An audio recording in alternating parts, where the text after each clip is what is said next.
Non, soyez patient, on calme.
Thierry, des mouchoirs, maximum. S'il y en a qui ont des mouchoirs dans leur sac ménage, n'hésitez pas à venir.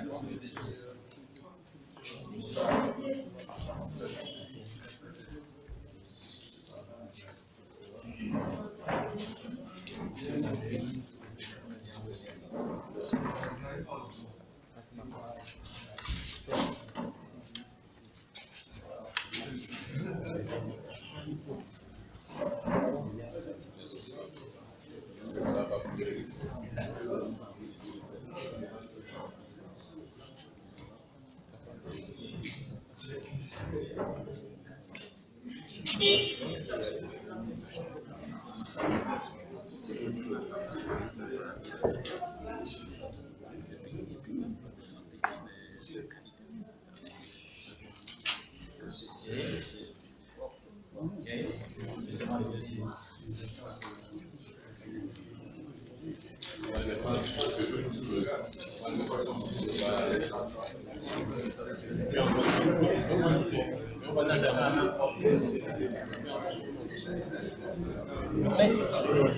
Non, non, pourquoi on ne le voit pas?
Il y a quelqu'un qui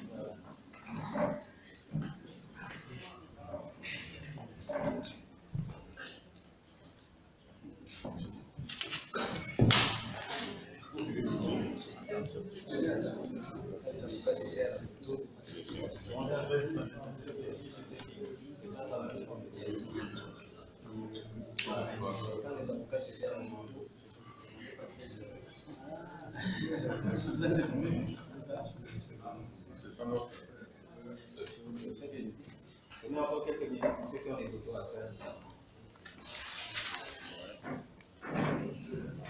N'hésitez pas à venir ici et à faire des photos.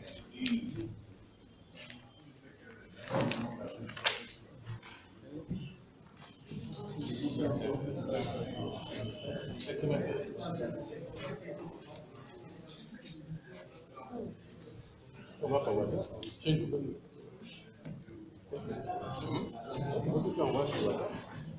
Bon, avec les photos? Non, pas encore, pas encore, ils me disent encore.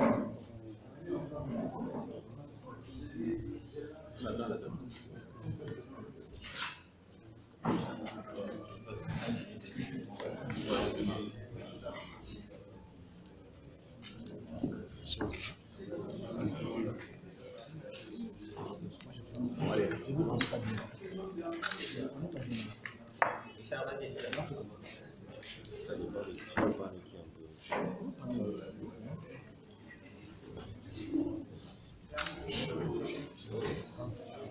Le président, nous avons les gens qui sont en cause de visa. Faut qu'on y aille parce qu'ils ont des avions. Bon, oui, regagnez vos places, s'il vous plaît, on va commencer.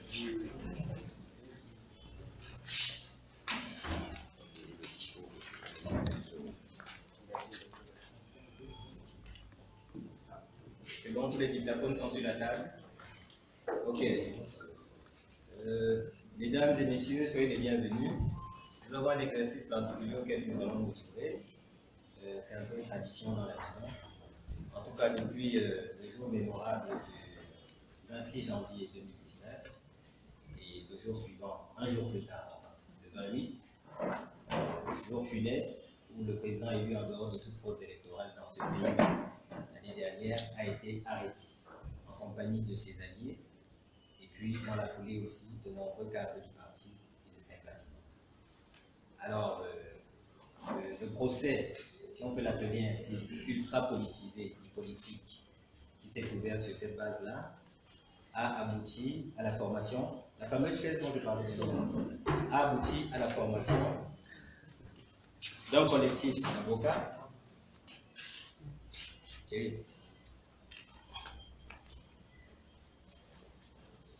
Un collectif d'avocats coordonné par Maître Sylvain Soir et dont les travées sont brillamment garnis, en tout cas les comparutions dans le cadre des audiences qui ont jusqu'à présent été non montrées, et dont aussi, parmi les travées, dans les travées de ce collectif d'avocats, il y a des avocats de renommée internationale qui ont prêté leur service collectif et qui, à l'occasion de l'actualité récente, ont voulu venir sur le terrain, eux aussi, et toucher du doigt ce que certains prennent pour une histoire abracadabrantesque, si je peux m'exprimer ainsi. Alors, ce qui va se passer tout à l'heure, c'est un exercice simple, c'est que le coordonnateur de la défense, c'est-à-dire Maître Sylvain Soir, qui, comme vous le voyez, est entouré par Maître Sim Emmanuel, qui est aussi un des vice-présidents nationaux de l'NRC, qui lui, Maître Sim Emmanuel, a à sa droite Maître Méli, qui, pour ceux qui s'intéressent un peu aux questions de droit chez nous, a une particularité, c'est sa sensibilité aux questions de droit humain en particulier. Il y a aussi, à la gauche de Maître Soir, Maître Dupont-Moretti et son associé, Maître B, qui sont au pays depuis quelques heures et qui sont dans une série de journées marathon. Alors, ils vont prendre un vol dans quelques heures et on va essayer d'être le plus rapide possible et le plus concis et bref possible. Je vais donc passer la parole sans plus attendre à Maître Sylvain Soir pour que les activités commencent. Il y aura quelques propos liminaires qui seront faits et ensuite on passera directement à la question, à la phase de questions-réponses. Je crois que ça nous convient tous. Bien. Merci Olivier. Bonjour à toutes et à tous. Je voudrais d'abord, au nom du collectif, au nom des avocats ici présents, vous présenter nos excuses pour le début tardif de cette conférence de presse qui initialement était prévue à 10 h. Compte tenu de la charge de travail, nous n'avons pas pu, malgré nos bonnes volontés, pouvoir la commencer à 10 h. Donc, simplement, nous présentons nos excuses. Deuxièmement, je voudrais remercier la librairie du peuple noir, ici représentée par Mme Ongobetti, notre partenaire, pour son hospitalité. C'est elle qui nous permet aujourd'hui de tenir cette conférence de presse dans la salle de conférence de cette librairie. Merci beaucoup, madame. Et ensuite, vous dire que la conférence d'aujourd'hui est une conférence d'avocats, une conférence technique. Donc, pour situer l'opinion publique nationale et internationale sur, j'allais dire, la situation du dossier, et ensuite, pour dire, surtout de la part de notre confrère Moretti, quel est son sentiment, hein, si on peut s'exprimer ainsi sur ce dossier. Mais avant de lui passer la parole, je voudrais profiter de l'occasion pour féliciter le collectif représenté à Yaoundé, c'est-à-dire au Cameroun, qui depuis le 28 janvier 2019 jusqu'à ce jour a œuvré sans fatigue, avec beaucoup d'abnégation, beaucoup de volonté pour défendre les 203 personnes impliquées dans ce dossier.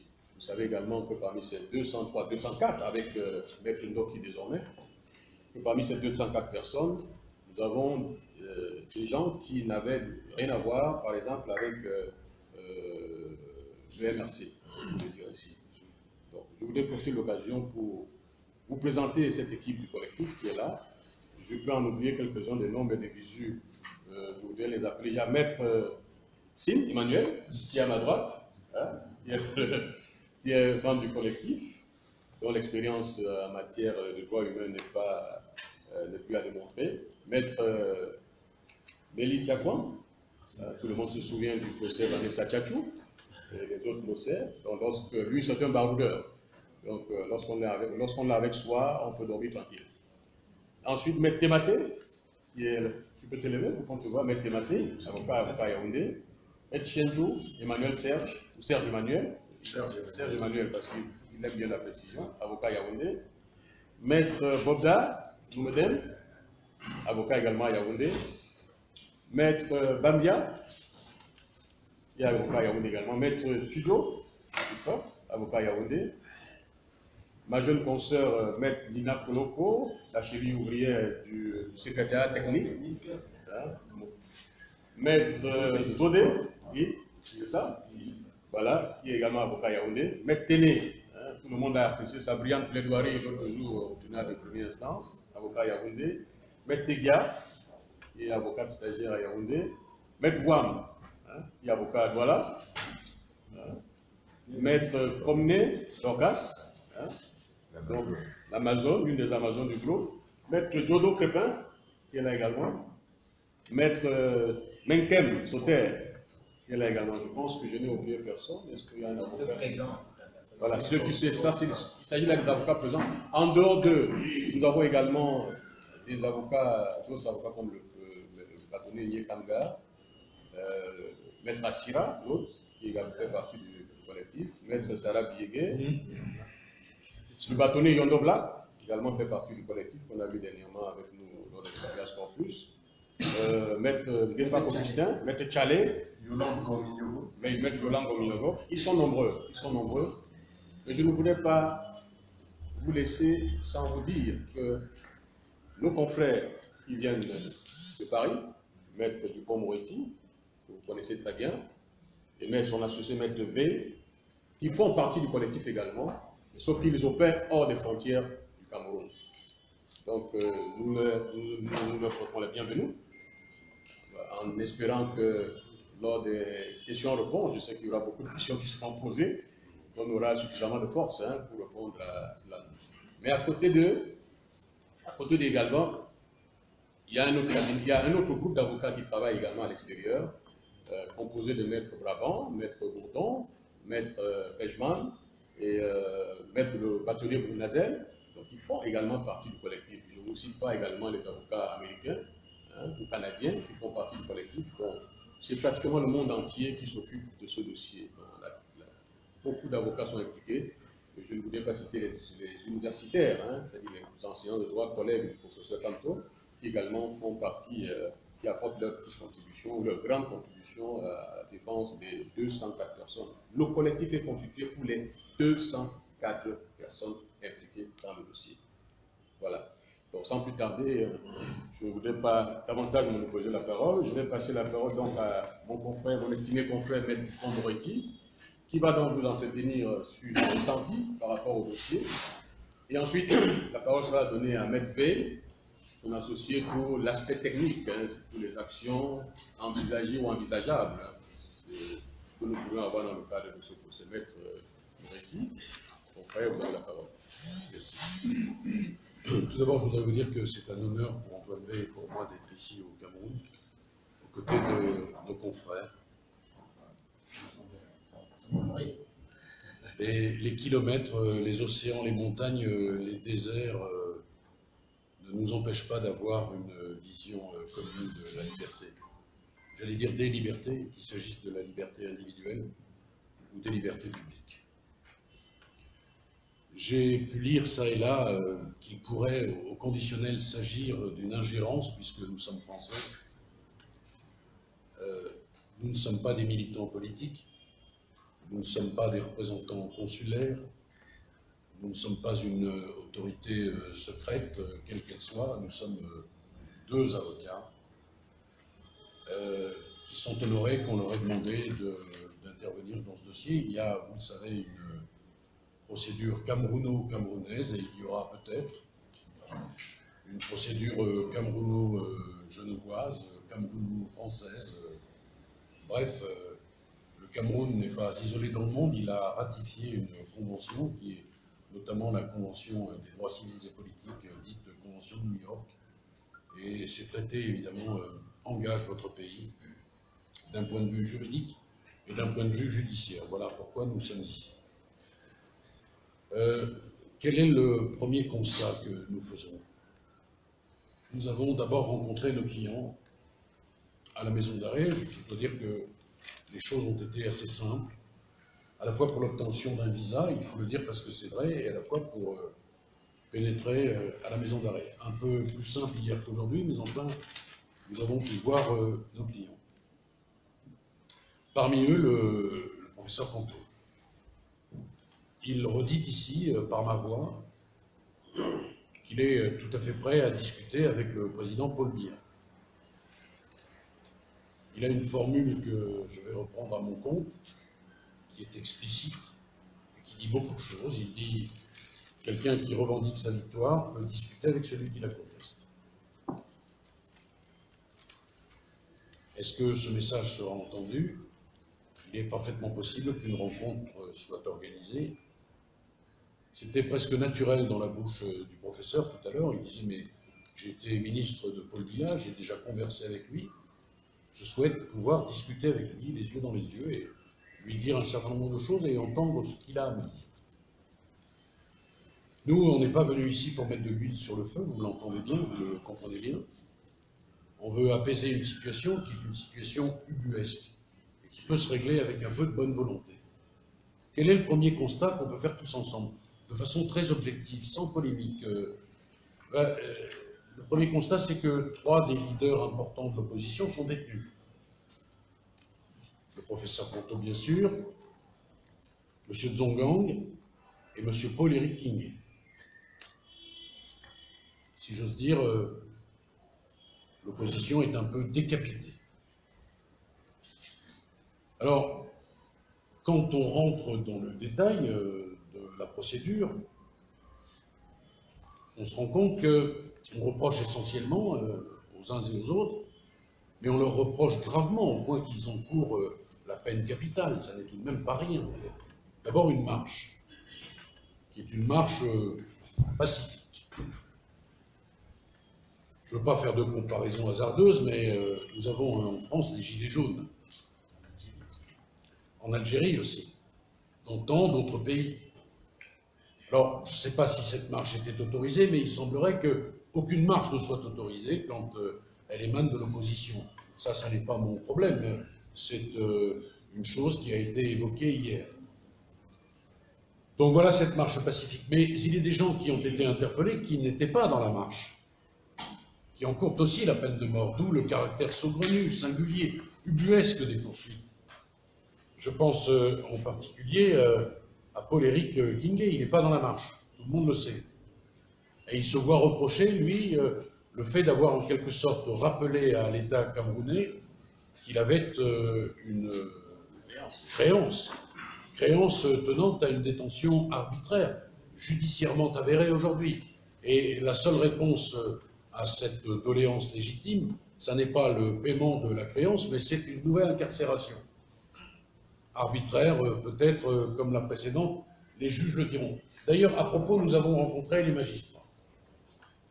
Nous avons d'abord rencontré le commissaire du gouvernement, qui est au tribunal militaire l'équivalent du procureur.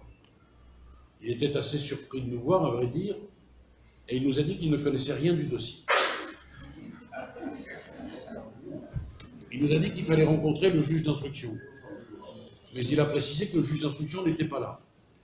Alors on lui a quand même rappelé qu'il avait été saisi d'une requête, je vous en parlerai dans un instant, sur la question de compétences, qu'il avait requis, qu'il était intervenu dans le cadre de la procédure. Je pense même qu'il était présent quand le professeur a été entendu par le juge d'instruction. Il nous a dit, non, vous voyez ça avec le juge d'instruction, mais il est absent. Et il s'avère qu'en sortant, le hasard est malicieux, il fait parfois bien les choses, nous avons rencontré le juge d'instruction. Alors le juge d'instruction nous a dit, mais moi, j'attends pour trancher ma compétence, parce que c'est l'un des problèmes. C'est un problème important, des requêtes ont été déposées par mes confrères camerounais. La question, c'est de savoir pourquoi c'est un tribunal militaire qui se charge de ce dossier. Alors que les détenus ne sont pas des militaires, ce sont des civils. Alors qu'il existe un certain nombre de textes que vous devez connaître, vous les journalistes, bien mieux que l'avocat français que je suis. Alors le juge a dit, mais moi, je vais trancher ma compétence à la fin de la procédure. Et alors à un moment, on lui a dit, mais vous pourriez quand même envisager la mise en liberté. Il a répondu, mais comment vous me demandez la mise en liberté alors que vous dites que je suis incompétent? Alors on lui a dit, mais vous étiez quand même compétent pour les mettre en détention. Vous pouvez retrouver votre compétence pour les libérer. Et là, on a eu des explications plutôt vagues, à vrai dire, insatisfaisantes. Je vous indique tout de suite, ce sera la fin de mon propos, qu'on va redéposer très rapidement une demande de mise en liberté. Bon, les questions qui se posent en droit, et là cet objectif, c'est pas polémique, c'est pas insultant, que l'on soit de tel ou tel parti, de telle ou telle obédience politique, on ne peut qu'être d'accord avec ça. Les problèmes qui se posent, c'est premièrement la question de la compétence, deuxièmement, la question du caractère arbitraire de la détention. Vous avez un code de procédure pénale, il y a des textes, il y a des règles. J'affirme, je suis en mesure d'affirmer à l'instant que la garde à vue, par exemple, est totalement illégale. Elle est totalement arbitraire. Et alors, il y a quand même des choses, vous voyez, quand on entend les uns et les autres, on ne peut, quand on est avocat, qu'être un peu interpellé. Il y a par exemple notre consoeur Michel Sonia qui explique qu'elle a été blessée par balle. Alors il y a toute une polémique qui est née de cela, puisque d'aucuns ont dit mais il s'agit d'armes de guerre, d'autres ont dit mais non, pas du tout. Il s'agit en réalité d'armes qui ne sont pas des armes de guerre, mais qui sont des armes dangereuses. Et le hasard des choses, là encore, est curieux. Il s'avère qu'on a en France en ce moment, là, tout de suite, exactement la même discussion pour le flashball. Les opticiens, vous l'avez vu, se sont réunis pour demander un moratoire sur l'utilisation de ces armes par la police en disant qu'elles pouvaient être dangereuses. Mais ce que nous avons entendu hier nous a laissé sans voix parce que le juge d'instruction a dit mais tout ça c'est un simulacre. Elle a simulé, elle n'a jamais été blessée. On a même entendu qu'elle aurait été maquillée par un maquilleur. Alors on a des vidéos, elles circulent. J'appelle les uns et les autres à retourner les voir. On voit très clairement des trous dans la chair. Elle a été très gravement blessée. Et ça, nous pouvons en attester. Voilà. Alors ensuite, peu importe avec quel type d'arme, ça n'est pas des armes de guerre à l'évidence, ça n'est pas de la mitraille métallique, mais ce sont des armes susceptibles de blesser, de faire très mal. Ça, c'est une certitude. Il y a aussi la situation de Célestin, qui aussi a été blessé dans des conditions sur lesquelles je ne veux pas m'étendre. Regardez, il y a dans tous ces détenus un symbole, qui est un symbole fort. Il y a toujours un symbole quand la liberté est entravée. Vous avez un chanteur qui est en prison et qui encourt aujourd'hui la peine de mort dans votre merveilleux pays, parce qu'il a marché, parce qu'il a chanté. Le chant de la liberté, peut-être, j'en sais rien. Mais quand même, ça doit nous interpeller. Et je ne pense pas, moi, que l'on puisse perdurer dans cette situation. C'est pour ça qu'on ne vient pas ici dans un esprit polémique, dans un esprit vengeur, dans un esprit vindicatif. On en appelle à la sagesse du pouvoir, pour qu'on trouve une solution rapidement. Il n'est pas normal que ces hommes soient détenus, ces hommes, ces femmes, soient détenus dans ces conditions. Je veux aussi vous dire, parce que ça c'est une réalité, que leur garde à vue, je l'ai déjà dit, est illégale, arbitraire. Ils ont été transportés pendant plus de 6 heures dans des conditions qui sont inhumaines et dégradantes. Pardon de vous le dire, comme des bestiaux. Les hommes étaient menottés, ils ont dit presque les larmes aux yeux hier qu'ils avaient été interdits d'uriner, que c'était impossible de le faire avec les menottes, et les femmes ont été traitées dans des conditions pires encore. Certaines d'entre elles avaient leurs règles, elles n'ont pas pu bénéficier du minimum d'hygiène en la matière. Ça, pardon de le dire, mais pour des avocats, quels qu'ils soient, partout dans le monde, quelle que soit leur obédience, quelle que soit leur appartenance politique, c'est quelque chose qui n'est pas supportable. Il y a dans les choses qu'on reproche aux uns et aux autres, mais de façon différente, vous le savez, l'histoire de l'ambassade du Cameroun à Paris. Alors, nous allons voir si les autorités camerounaises ont déposé une plainte entre les mains du procureur de la République de Paris. Moi, j'attends la réponse. Parce que le parquet de Paris, s'il est saisi par l'ambassadeur, ben, il met en banc l'action publique. Il y a des enquêteurs qui viennent et qui identifient les auteurs. Là, on n'a aucun nom, mais on dit le professeur Canto est complice par instigation du saccage de l'ambassade sans que l'on sache rien sur ce saccage, sur ce soi-disant saccage. Moi, je ne veux pas me prononcer, je n'en sais rien, je n'ai pas d'éléments, il faut rester prudent. Toujours est-il qu'une culpabilité, ça se démontre, et qu'une complicité par instigation, ça se démontre. Quand, comment, par quels moyens, à qui a-t-on demandé, pour quelles raisons, enfin, tout ça, ça doit faire l'objet d'une véritable réflexion. Alors, nous en sommes maintenant, si vous le voulez, à des procédures qui sont camerounaises.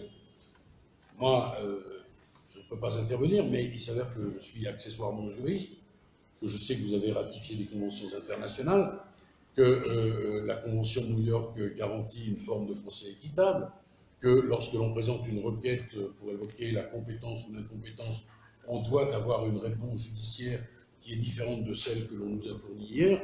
Je vous rappelle que le commissaire du gouvernement ne savait rien de cette affaire, et je vous rappelle que le juge d'instruction était censé être absent. Il semble d'ailleurs qu'on ait changé de juge d'instruction il y a peu de temps, pour des raisons qui m'échappent, mais peu importe. On doit avoir une réponse.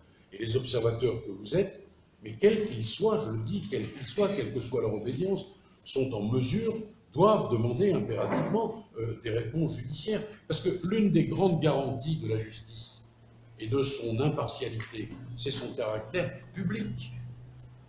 Public. Il n'y a pas une démocratie qui se respecte où la justice n'est pas rendue publiquement, où des journalistes peuvent venir, où des avocats peuvent librement exercer les droits de la défense. Donc, soyez vigilants là-dessus aux réponses que l'on va apporter. Et on ne peut pas apporter de réponse favorable à une compétence militaire dans ce dossier-là.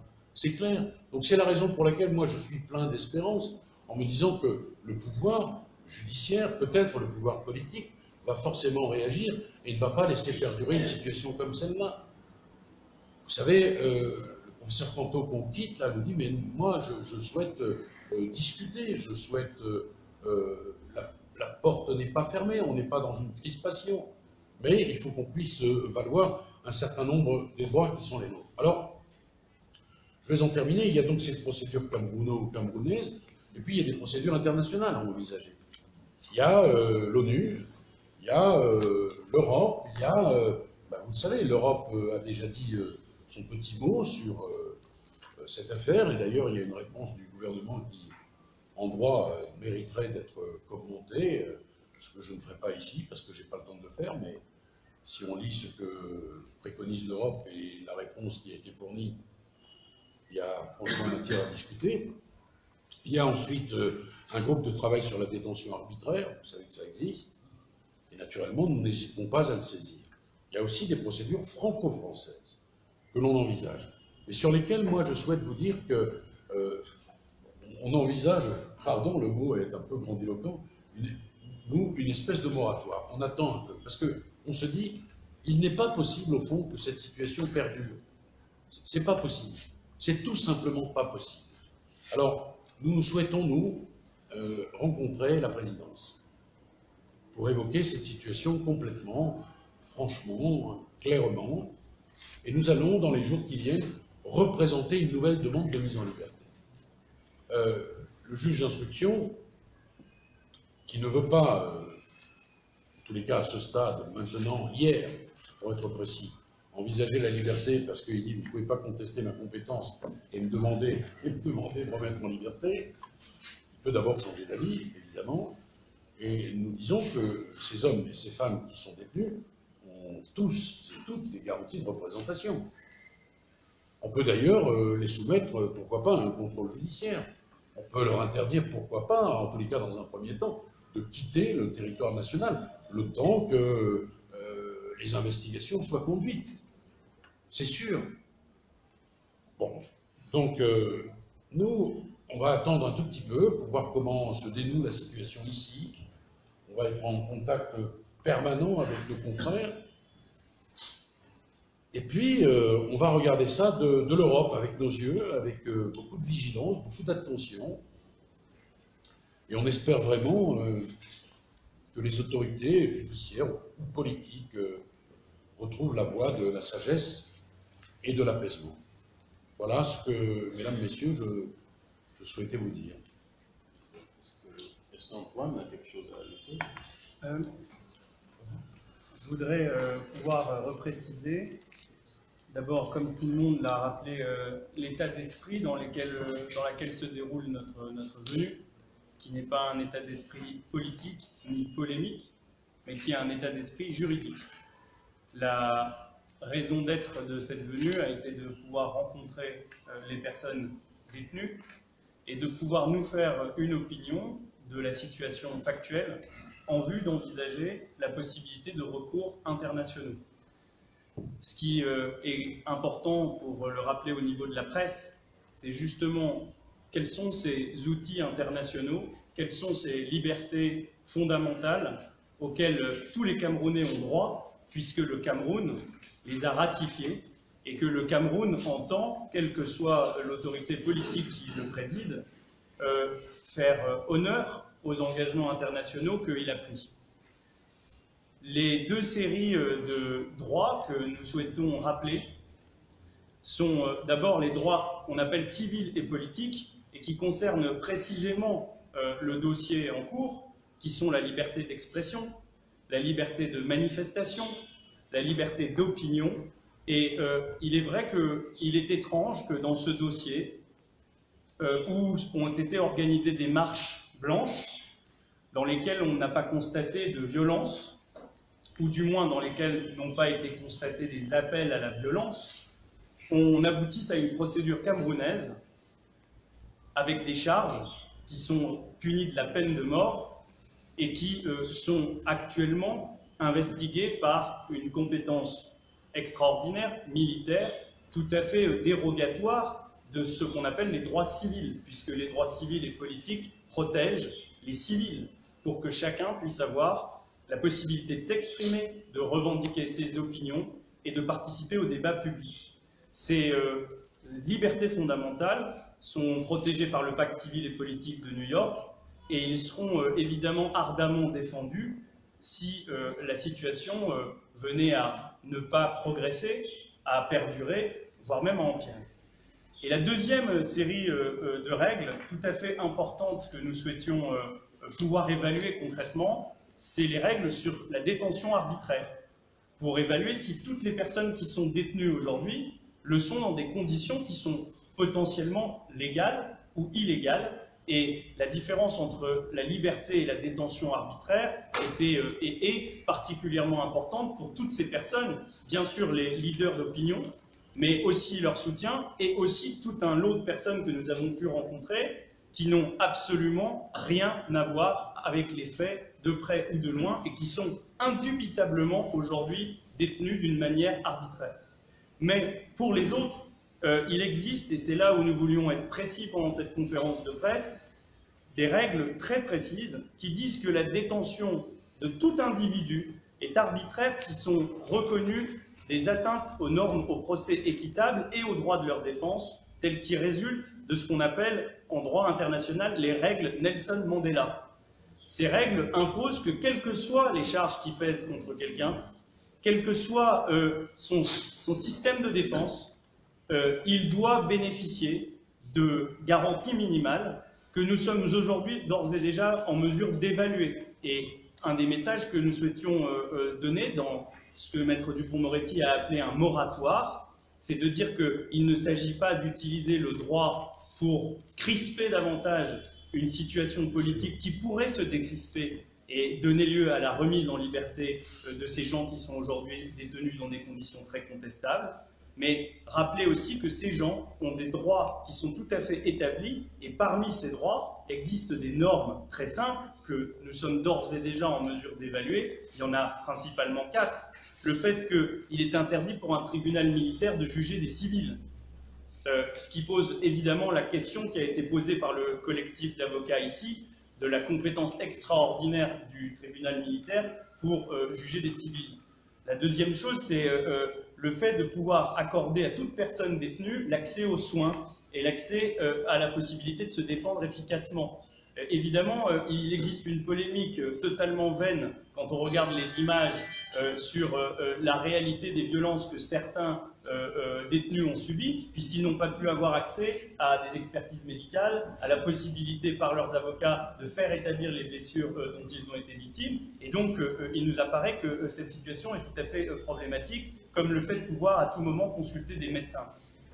Évidemment, il se pose la question qui a été rappelée de manière technique, mais qui existe de manière très claire dans les règles internationales, de l'encadrement strict de la garde à vue de chacun et des mandats qui ont permis les perquisitions et les gardes à vue et sur lesquels semble exister, comme cela a été dénoncé plein de fois par les avocats qui se sont déjà présentés devant les juridictions et ceux qui ont encore à défendre devant le juge d'instruction que nous avons rencontré, une vraie question juridique parce qu'il semble que ces arrestations, ces perquisitions se sont déroulées en dehors du cadre interne.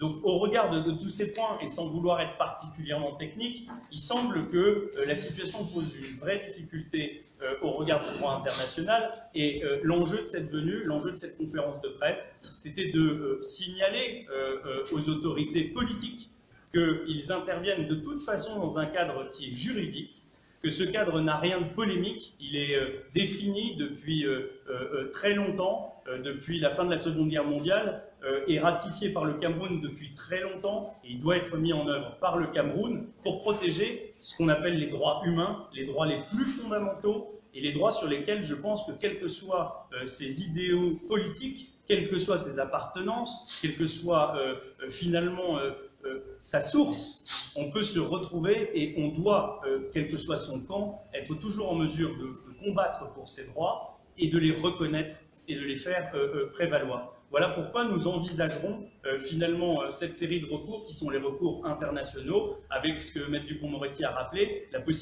possibilité non seulement de saisir les organes internationaux, ou alors de saisir des organes qui seraient certes étrangers, mais compétents aussi, parce que cette situation, d'une certaine façon, dépasse le Cameroun, puisque toute la communauté internationale souhaite que chacun, quelles que soient ses opinions, quelles que soient ses revendications politiques, puisse bénéficier des droits les plus fondamentaux pour le débat public. Merci Antoine. Avant de vous passer la parole, je voudrais ajouter au rang des instruments internationaux que le Cameroun a ratifiés. Les confrères auront cité des instruments internationaux au-delà de l'Afrique ou alors sur le plan mondial. Mais nous avons des instruments internationaux africains que le Cameroun également a ratifiés qui protègent exactement et de la même façon les droits des détenus. Donc la Charte africaine des droits de l'homme et des peuples, et cette Charte africaine qui a créé la Commission africaine dans son article 47, la Commission africaine des droits de l'homme et des peuples, qui donne donc la possibilité à cette Commission africaine des droits de l'homme et des peuples de rendre public des directives et des principes, non seulement sur le procès équitable, mais également en matière de lutte contre le terrorisme. Parmi ces instruments, parmi les directives qui ont été prises par la Commission africaine des droits de l'homme et des peuples, nous avons donc les principes sur le procès équitable. Et le point L de cette directive précise bien qu'un civil ne peut pas être jugé par un tribunal militaire. C'est intitulé le droit des civils à ne pas être jugé par les tribunaux militaires. Ça, c'est des principes qui ont été pris en 2003. En 2015, c'est-à-dire 13 ans plus tard, dans le cadre des directives de la lutte contre le terrorisme, la Commission africaine des droits de l'homme, donc l'Union africaine, décide que même si vous êtes terroriste, vous ne pouvez pas être jugé par un tribunal militaire. C'est la partie 4 de cette directive, ce principe. Vous pouvez retrouver tout ça sur Internet, pris en 2015. Autrement dit, il s'agit des instruments onusiens ou des instruments de l'Union africaine. Aucun de ces instruments ne permet qu'un civil puisse être jugé par un tribunal militaire. D'où la raison qui nous a poussé à, j'allais dire, contester la compétence du tribunal militaire, tout simplement parce que l'article 45 de notre Constitution dit que les traités ratifiés par le Cameroun ont une validité, une autorité supérieure aux lois internes. C'est l'article 45 de notre Constitution. Et ça veut dire que lorsqu'une loi est contraire à un traité, cette loi s'écarte. D'ailleurs, je dois vous dire que dans nos recherches, nous avons découvert qu'en juin 2010, la Cour suprême du Cameroun a rendu une décision dans l'affaire Omaïs Kassif contre Selecta. Vous connaissez, donc vous pouvez découvrir également cette décision sur Internet. La composition était présidée par M. Tipanamouele. Le procureur général était l'ancien procureur général qui n'est plus là, M. Kamoulon. Il est dit dans cette décision que lorsqu'une loi est contraire à une disposition, à un traité ratifié par le Cameroun, on écarte la loi. C'est la Cour suprême qui le dit. Donc ce n'est pas une invention. Donc lorsqu'on a dit pour réclamer l'application de ces principes-là devant le juge militaire, ce n'était pas une fantaisie. C'était tout simplement parce que tout ceci est prévu par les lois camerounaises, tout ceci est décidé par les juridictions camerounaises, et cela en application des traités ratifiés par le Cameroun. Dans la décision de juin 2010, dont je parle tout à l'heure, il s'agissait de quoi? Vous connaissez Omaïs Kassif qui discute les droits les actions dans une société Selecta. Il s'agissait d'appliquer une convention signée entre. Il y a une convention signée qu'on appelée Convention de Tananarive, signée entre le Cameroun et plusieurs autres pays. Multilatérale contre plusieurs pays. Donc voilà, et cette convention-là a été appliquée pour que ceux qui revendiquaient les droits dans cette société puissent en bénéficier. Je ne veux pas être plus long que ça. Je préfère vous passer la parole aux journalistes qui vont poser des questions. Bien entendu, nos confrères Éric Dupont-Moretti et Antoine Vert-Bon, également Maître Sim et Maître Béli, pourront également répondre à ces questions.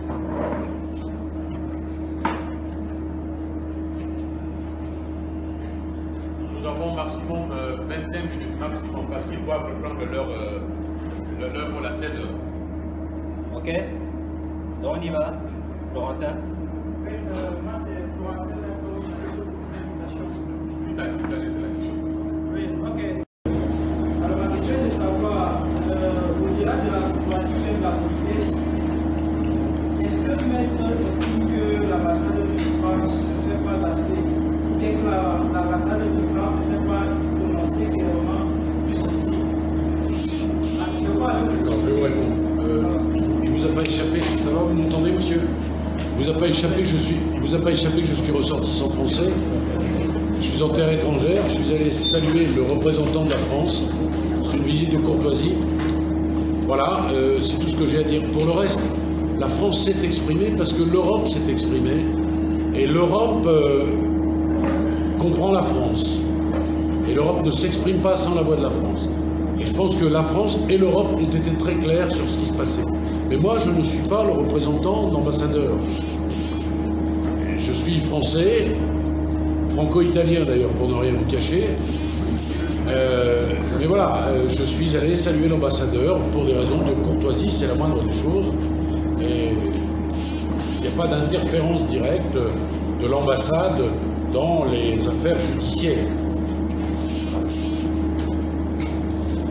Ok, question suivante. C'est lieu pour du messager. Bien le messager. J'ai deux petites questions, c'était vraiment pour me comprendre ce que tout à l'heure. C'est Maître tout à l'heure, la main disait que visiblement ce dossier semble dépasser le Cameroun. Là, je le cite. Oui. Bon, je ne sais pas si vous faisiez allusion à l'ordonnance qui existe pour tel problème ou à quel niveau, si tu peux le dire. Sinon, je voudrais qu'il précise davantage. Oui. Pour quel dépassement s'agit-il? Pour quel dépassement s'agit-il? Tout à l'heure, M. Maître Moïti vous a dit tout à l'heure que vous allez rencontrer la présidence, point. Bon, je me suis demandé, mais de quelle présidence parle-t-il? Parle-t-il de la présidence du Cameroun ou bien de la présidence française? Moi, je vous le remercie. Enfin, monsieur, c'était clair. Je ne vais pas aller voir Emmanuel Macron pour évoquer une affaire judiciaire camerounaise. C'est évidemment au président Paul Biya que je songeais lorsque je me suis exprimé, mais pas suffisamment clairement à l'évidence puisque vous posez la question. quant au reste, le fait que ça dépasse, mais pardon, Martin Luther King, ça dépasse les États-Unis, Mandela, ça dépasse l'Afrique du Sud. Voilà, il y a des pactes qui ont été ratifiés par différents pays. Ça s'appelle le droit international. Et là-dedans, il y a des dispositions communes. Et d'ailleurs, Antoine V a très opportunément rappelé que certaines de ces dispositions sont appelées les dispositions Mandela. Bien. Alors, est-ce que ça intéresse un Français qu'un membre de l'opposition au Cameroun soit détenu dans des conditions arbitraires? Oui, ça intéresse le monde entier. Voilà en quoi ça dépasse le Cameroun. Mais en même temps, je tiens à dire qu'il y a une justice camerounaise que, bien sûr, je respecte, des avocats camerounais, et il y a aussi des recours devant les juridictions internationales. Elles existent, et vous le savez, c'est bien la démonstration de ce que la France, de temps en temps, vient rendre des comptes à Strasbourg. Vous me direz, Strasbourg, c'est la France, mais ça s'appelle la Cour européenne de sauvegarde des droits de l'homme, composée par des juges internationaux. Voilà.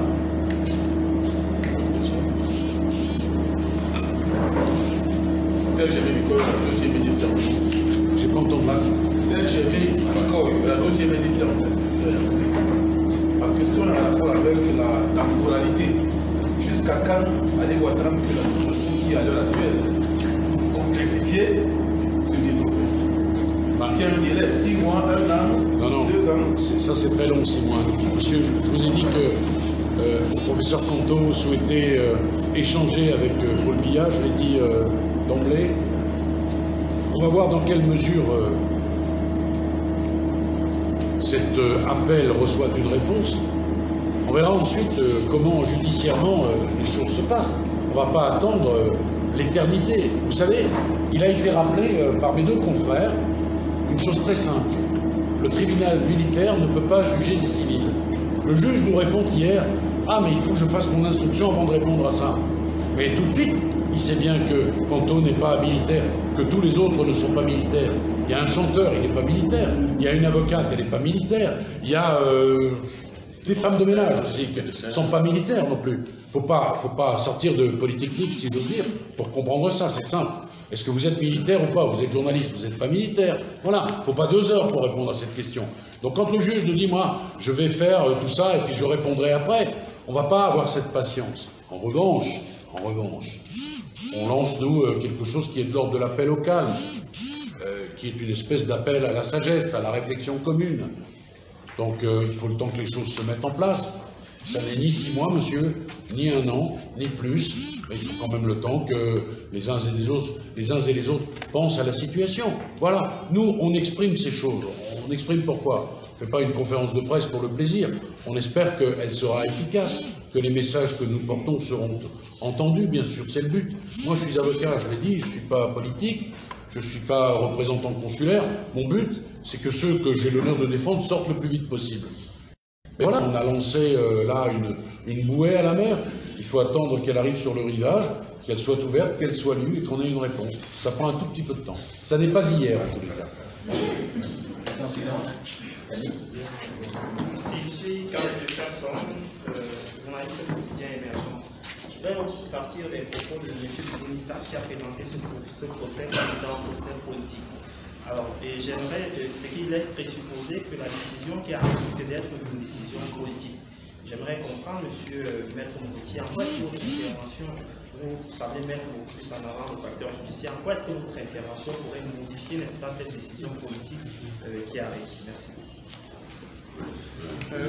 En prolongement avec la question qui a été posée, je crois que ce qu'on essaye de dire de manière énergique et argumentée, c'est que dans le débat juridique, ce qui est posé, c'est l'existence qui n'est pas a priori contestée, mais qui doit chaque jour être démontrée, d'un véritable état de droit démocratique, dans lequel le respect des droits peut être contesté de manière démocratique sans qu'on tombe dans l'arbitraire, c'est-à-dire l'impossibilité pour les gens de revendiquer le droit de manière effective, notamment ce qu'on a rappelé, le droit de manifester, le droit de s'exprimer librement, le droit de participer à des élections. Et quand ces droits sont bafoués, alors on est tout à fait dans un cadre juridique, mais il ne doit pas être instrumentalisé. Et nous, ce que nous avons cherché à évaluer, et ce que nous dénoncerons si ça doit être dénoncé par des recours juridictionnels, c'est le respect de ce que le Cameroun affiche auprès de la communauté internationale, c'est-à-dire d'être un État démocratique. À partir de là, il y a une série d'actions qui sont susceptibles d'être lancées. Et pour aller dans le prolongement de la question qui a été posée, il s'agit de rappeler que les enjeux fondamentaux qui sont dans votre Constitution, qui sont dans vos engagements internationaux, oui, dépassent de toute façon tout pouvoir politique. C'est l'enjeu même de prendre des enjeux constitutionnels et internationaux, de ne pas pouvoir en changer en fonction du vent politique.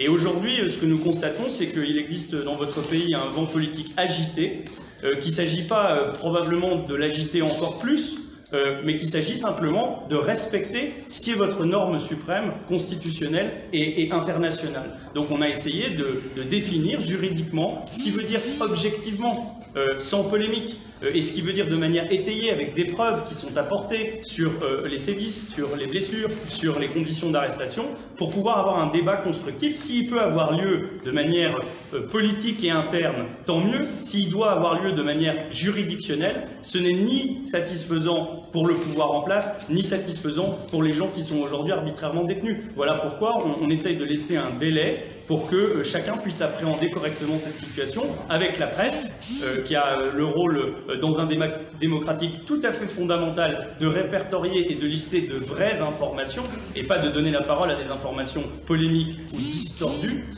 Et une des raisons de la conférence de presse, c'était de rappeler les faits de manière claire pour que chacun puisse avoir une opinion libre. C'est ça le débat démocratique et c'est ça le débat juridique. Je voudrais ajouter en un mot que la règle de droit n'a pas d'appartenance politique. Ça ne peut pas être les pro-BIA contre les pro-Canto. C'est pas ça l'histoire. De notre point de vue d'avocat français, c'est la règle de droit a-t-elle été ou non respectée? Voilà. Que le détenu soit un pro-Canto ou un pro-BIA, ça n'est pas le problème. Ça, c'est votre problème de Camerounais, j'allais dire. Mais d'un point de vue du droit interne, du droit international, le droit n'a pas de couleur politique. Le droit, c'est le droit. Et nous, ce qu'on est venu dire, c'est qu'à l'évidence, des règles de droit ont été violées et que ça n'est pas tolérable. Voilà. Marcel. Je vais prolonger la question de mon frère, France 24 et oui. Est-ce que selon ce que vous avez constaté, il s'agit d'une affaire ou d'un procès politique? Mais monsieur, je ne sais pas si... Écoutez-moi bien. Je pense avoir répondu. Je vous ai dit qu'il y a 3 hommes qui représentent 3 courants politiques importants qui se retrouvent détenus. Je l'ai dit en préambule de mes explications. Certains d'entre eux, d'ailleurs, n'étaient même pas à la marche, la fameuse marche. Voilà.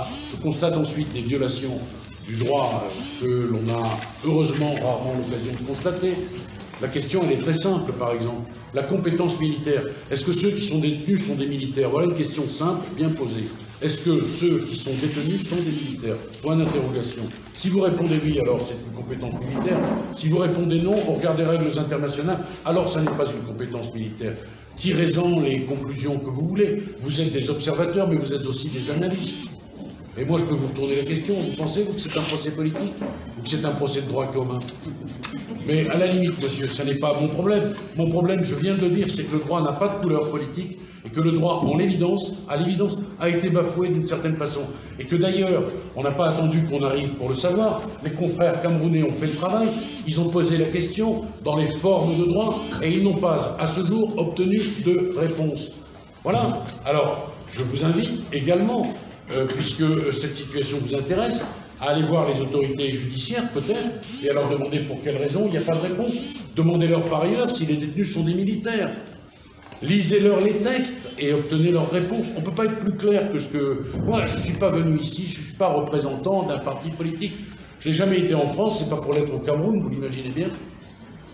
Mais en revanche, il m'est arrivé en France, pour des gens d'obédience politique différente, oui, de plaider la règle de droit, et c'est ce que je suis venu faire ici, parce qu'on me l'a demandé. Moi, notre analyse, elle est technique, elle n'est pas polémique, elle n'est pas, comment dirais-je, voilà, elle ne peut pas avoir ce son. Le droit, il s'applique à tous et pour tous.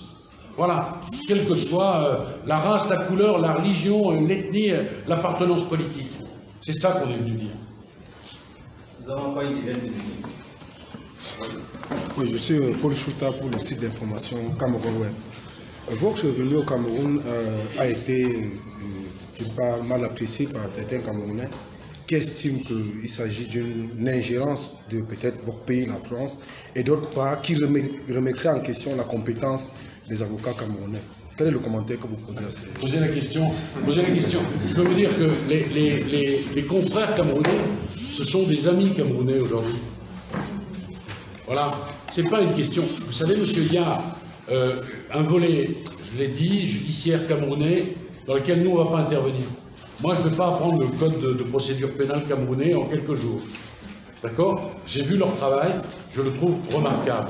En revanche, vous m'accorderez que pour aller à Genève déposer un recours, c'est plus facile quand on est à Paris peut-être, voilà, et quand on a l'habitude de cette juridiction, parce qu'il s'avère que j'ai l'habitude de cette juridiction. Voilà.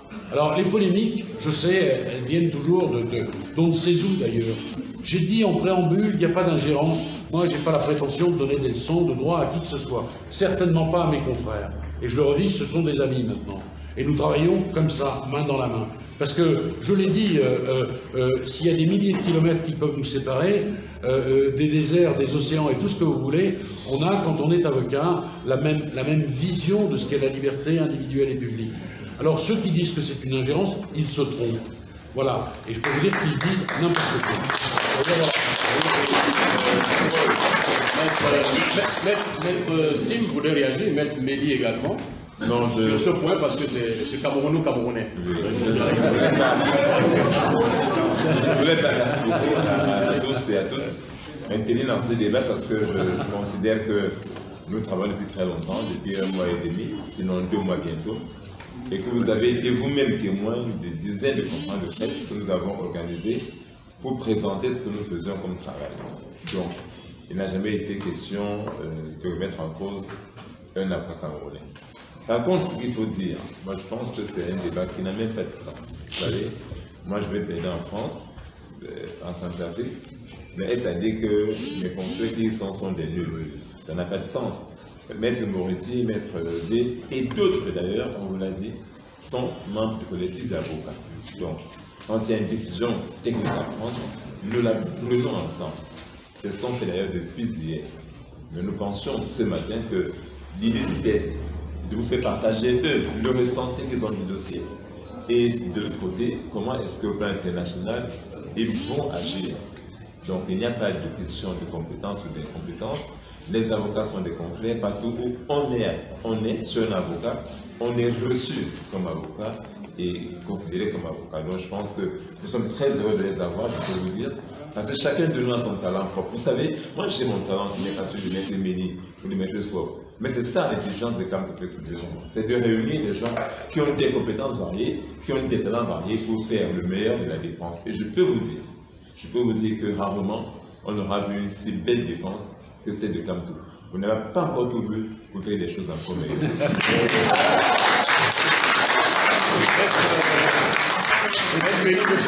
quelque chose. C'est souvent très difficile de prendre la parole après Maître. Oh là. Je voudrais vous renvoyer la question. Demandez à ceux qui entretiennent les politiques que l'Union européenne est intervenue. Qu'a dit l'Union africaine? À Yaoundé, il y a des ambassades des pays africains. Sur le plan diplomatique, pourquoi les Africains s'étaient ici? C'est tout ce que j'ai à dire. Ah oui, merci. Après qu'il ait dit ça, il n'y a plus rien à dire. Oui, je voudrais revenir sur la question de la corrélation entre le politique et le judiciaire. Parce que Camille Jefferson dit assez la beaucoup. Or, vous présentez un ensemble de façon là-dessus. Et ça m'intéresse parce qu'on a l'impression que oui, vous êtes des juristes, mais il y a quand même des influences politiques qui peuvent déterminer ou bien influer sur la décision du judiciaire. C'est d'autant plus qu'au Cameroun, on ne s'apprend rien. Il y a justement l'influence du politique sur le judiciaire. Lorsque l'on voit un peu comment l'opération EPV est dirigentée au Cameroun, on se rend davantage compte que c'est le chef de l'exécutif qui pilote cette opération-là, qui a, à mon sens, plumeuse et insidieuse. Alors, il y a le sous-secrétaire d'État américain qui a exprimé son point de vue par rapport à l'arrestation de Maurice Kamto, qui a dit que Maurice Kamto a été arrêté pour ses activités, ses opinions politiques. Même si le gouvernement camerounais a déconstruit bien battu en bref cette affirmation-là. Est-ce qu'on ne peut pas véritablement estimer que ce procès est véritablement politique? Parce que même les figures que vous présentez ont une trajectoire. On sait qui est Ndjonga, on sait qui est Kamto, on sait qui est Paul-Éric Kingé. Et on sait véritablement qu'avant même l'arrestation de Paul-Éric Kingé, il y a eu justement une interview qu'il a accordée à certains hommes de médias et qui pourrait influer justement sur son arrestation. Merci, je crois que la réponse a été... Je pense qu'on a déjà répondu. Oui, cette question. Tout à fait. Même Méry peut-être ajouter quelque chose. C'est toujours très difficile de revenir dire les mêmes choses. Les mêmes choses. Lorsque dans notre pays, nous faisons face à un État essentiellement répressif, c'est-à-dire qu'il n'agit que l'accord du pénal, ça pose des problèmes, tant sur le plan interne que sur le plan international. Nous vivons la violence policière, nous vivons la violence administrative, nous vivons la violence judiciaire et nous vivons la violence carcérale. Vous voulez que tout le monde accepte ça comme ça? Alors, lorsque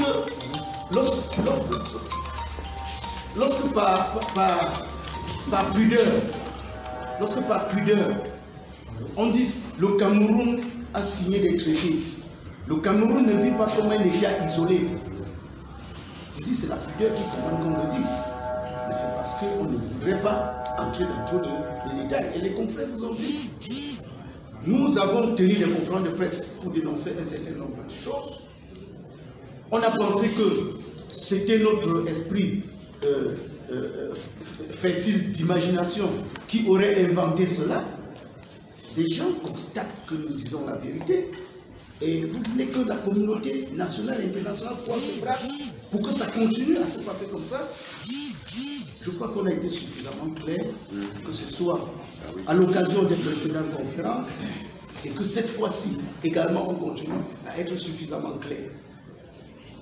Nous avons constaté ce que nous avons à constater. Si on conteste, qu'on fasse des constats contradictoires. Qu'on fasse le constat contradictoire, soit par des personnalités indépendantes, soit par nous-mêmes. C'est ce que j'ai à dire par rapport à cette question. Maintenant, est-ce que c'est politique? Je ne connais pas ce qui entre dans la politique et ce qui est exclu de la politique.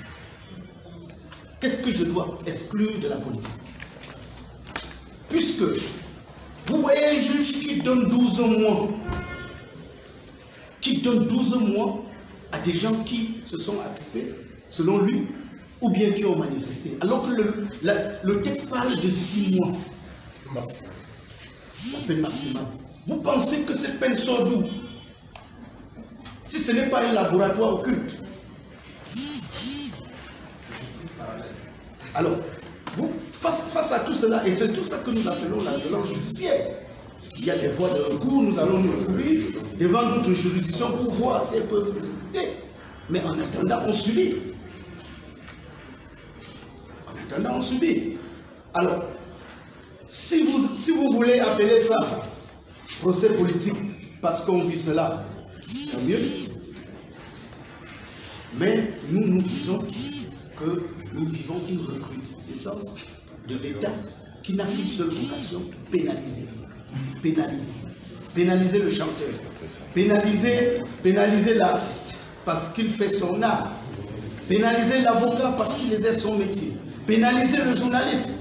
Parce que, figurez-vous, on a arrêté 2 journalistes. Le journaliste va vers l'information. Le journaliste qui va vers l'information est arrêté parce qu'il est allé chercher l'information. Vous trouvez ça normal? Alors, fort heureusement, les 2 journalistes ont été libérés et ne sont pas inculpés. Donc, Donc voilà, dernière intervention, c'est de Maître Sim, parce qu'eux, ils doivent partir. Oui, merci Maître. Je resterai en 2 mots. Je pense qu'on a tous lu une déclaration des détenus de la prison principale il y a quelques jours. Ils ont dit clairement qu'ils sont des prisonniers politiques. Ils disent qu'ils sont des prisonniers politiques. Les textes ont dit que ce ne sont pas des prisonniers politiques. Chacun fait son opinion. Lorsqu'on arrête des leaders politiques à l'occasion de l'exercice d'un droit politique, on appelle ça comment? Mais nous sommes là aujourd'hui comme des avocats. On a dit c'est une conférence d'avocats. Et nous constatons simplement que sur le plan purement judiciaire, l'État du Cameroun a agi totalement en marge des règles qu'il s'est prescrites en interne de lui-même et des règles qu'il a signées à l'international. Voilà ce qu'on voulait dire. Je pense que c'est clair pour tout le monde. Je voudrais ajouter un tout petit mot, monsieur, à votre question. Pardon, mais c'est une question de journaliste, votre question. Alors, politique, pas politique. Alors, si on répond, si mes confrères répondent oui, c'est politique, alors les opposants politiques diront mais non, pas du tout, c'est pas politique. Mais nous, plutôt que de rentrer dans ce débat qui est un débat stérile, polémique, on vous donne un certain nombre de faits et on vous dit il y a un certain nombre de violations du droit qui sont objectivement constatables. Que l'on soit pro, anti, appartenant à tel parti, à tel... Voilà. Et c'est pour ça qu'on a choisi ce type de communication. C'est moins polémique, mais c'est sans doute beaucoup plus efficace. Merci. Nous avons fait une petite entorse parce qu'il y a Maître Bogda qui voulait dire un petit mot de Bogda. Oui, Allez-y, Maître Bogda. Oui, je voulais dire surtout sur la question du politique. Je voudrais dire, en même temps que nous qui n'en sommes pas, je voudrais qu'il soit noté. Je voudrais qu'il soit noté que nous avons déposé une plainte. Parce que parmi les personnes qui sont arrêtées et détenues aujourd'hui, il y a notre conseiller Maître Njoki, il y a d'autres qui ont été victimes de tirs par balle. Et croyez bien que nous ne sommes pas restés insensibles à ça. Nous avons déposé une plainte auprès du comité de gouvernement, puisque naturellement il s'agit de tirs par balle faits par des hommes en tenue. Et là, ils sont compétents. Mais aucune enquête n'est ouverte jusqu'à aujourd'hui. Alors, est-ce qu'un procès politique? Bonne question. Ok, je vous remercie, mesdames et messieurs. C'est terminé. Merci.